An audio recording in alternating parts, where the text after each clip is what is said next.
welcome to my channel. I am GDP, and before we get started, I would appreciate you guys hit that like and subscribe button for the YouTube algorithm. Today we are going to be talking about what I use in the Realms Gate to be pushing as high as I do. Just a quick disclaimer, Realms Gate can be used with a lot of different heroes, but there is just a couple heroes that are pretty much the core of it. The first hero obviously is Tix. Tix with a splendid Staff of Punisher is pretty much, the gold standard of the Realms Gate and both Vortex right now. I do have mine at V4. I actually have two Tixes right now at V4, specifically for Void content.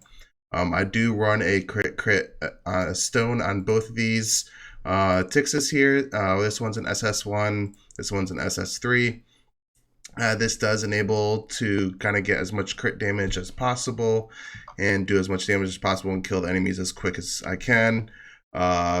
Just a single Tix V2, V3 could farm you at the low 40s in the Realms Gate, but with a highly optimized single Tix, with a double Tix, with a second Tix, with a cog or something, it can go into the mid 40s. And then when you have two Tixes with both staffs, you can pretty much farm the 50s with some losses on the dark nodes. But if you really want to optimize, you can switch off onto a lower void, probably like a 44 or a 46 for 100% kill rate on those dark nodes. But all the other nodes are pretty much 100% rate at 50, sometimes at 51, 52, depending on how invested you are in your void imprints. But having double staffs does allow you to do around 50. The other heroes that you can use, I like to use Amon-Ra a lot. Rogan is really good. Ra, I just kind of just throw on whatever energy, DR. Kind of depends on what I want to use them for. Rogan's same thing.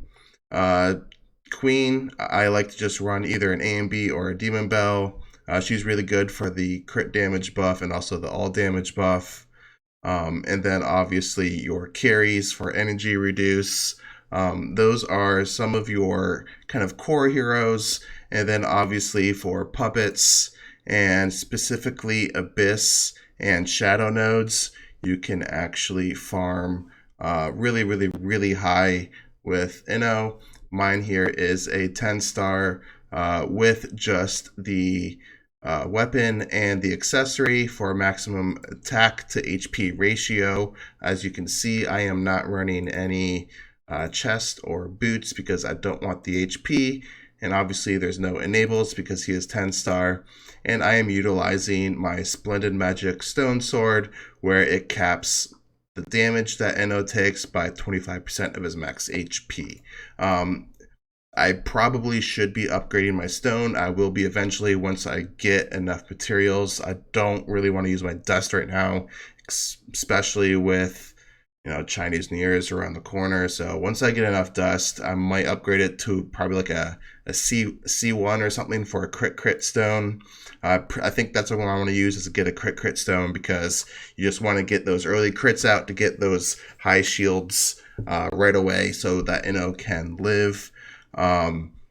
Another trick that I do is obviously to have a gimped or scuffed pet.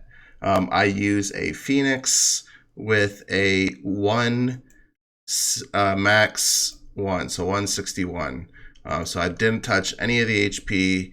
I'm not using the speed because I'm not using the Phoenix for PvP right now, and I am just going for a straight up attack, so I have as much of an HP to attack ratio as much as possible.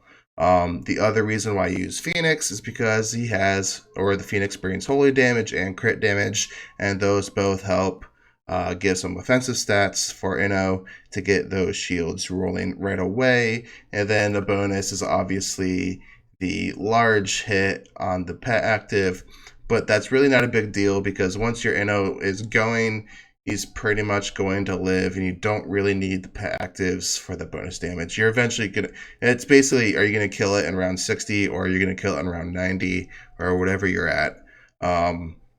So that's what I use pet wise. and I hope you guys enjoy the rest of this video. I am going to be rolling some clips here of me going through my daily, pretty much a little bit of my daily smash, and also showing a little bit of fights. I do want to make a side note here that my BlueStacks end of damage report, the numbers are completely off. BlueStacks, I have found out, does not like to show trillion. So whenever you get damage numbers over 1 trillion, it just gets all broken. But if you do the fight on your phone or some other device, it does actually show the trillions of damage that you do. So just keep in mind that the damage numbers that you see at the end of the battle reports are not actually how much damage they're doing. It's actually much, much, much higher. So hope you guys enjoy this video, and catch you guys in the next one.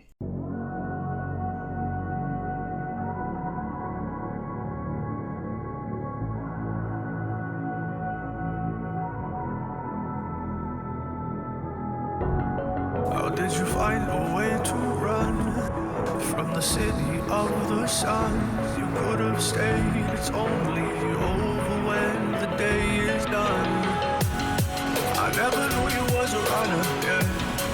I mistook you for a son. It don't matter what we think when it's all over, 'cause this is our last time.